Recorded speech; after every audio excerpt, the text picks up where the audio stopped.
Ito pong mapagpalang araw mga kaswerte.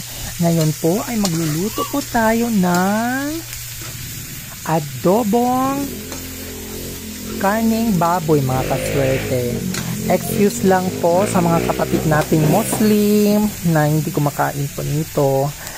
Tabiya-tabiya po sa inyo. Yan po. Ilalagay na po natin lahat ng rekado. Kompleto na po yan mga kaswerte.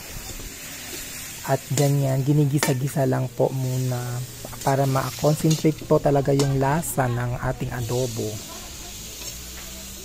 Yan po mga kaswerte.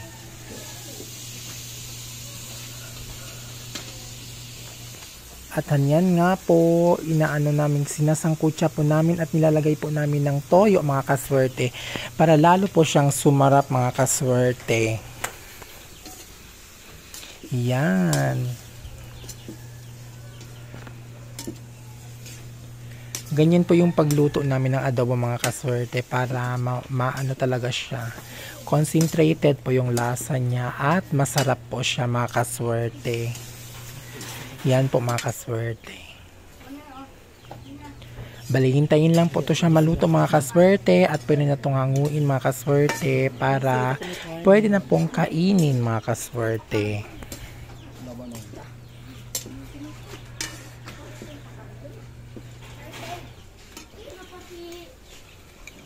Yan, ganyan na nga po mga kaswerte. At lalagyan po natin ng konting asukal mga kaswerte para lalo siyang sumarap mga kaswerte. At nilagay po namin din pala ng paminta mga kaswerte. Naglalagay po talaga kami ng konting asukal mga kaswerte para mag-balance po yung lasa niya. At ayan mga kaswerte, malapit na talaga siya maluto mga kaswerte. Malapit na po talaga mga kaswerte. Ganyan lang yung pagluto ng mga kaswerte. Naluto na po ang ating adobo. At yan, tikman na po natin mga kaswerte ang ating pork adobo. Yan. Masarap po talaga mga kaswerte yung pagluto natin ngayon. Kasi tamang-tama lang po talaga yung timpla at ang lasa niya mga kaswerte. Ayan. Tikman na po natin. Yan. Masarap na masarap po talaga mga sir. Thank you for watching.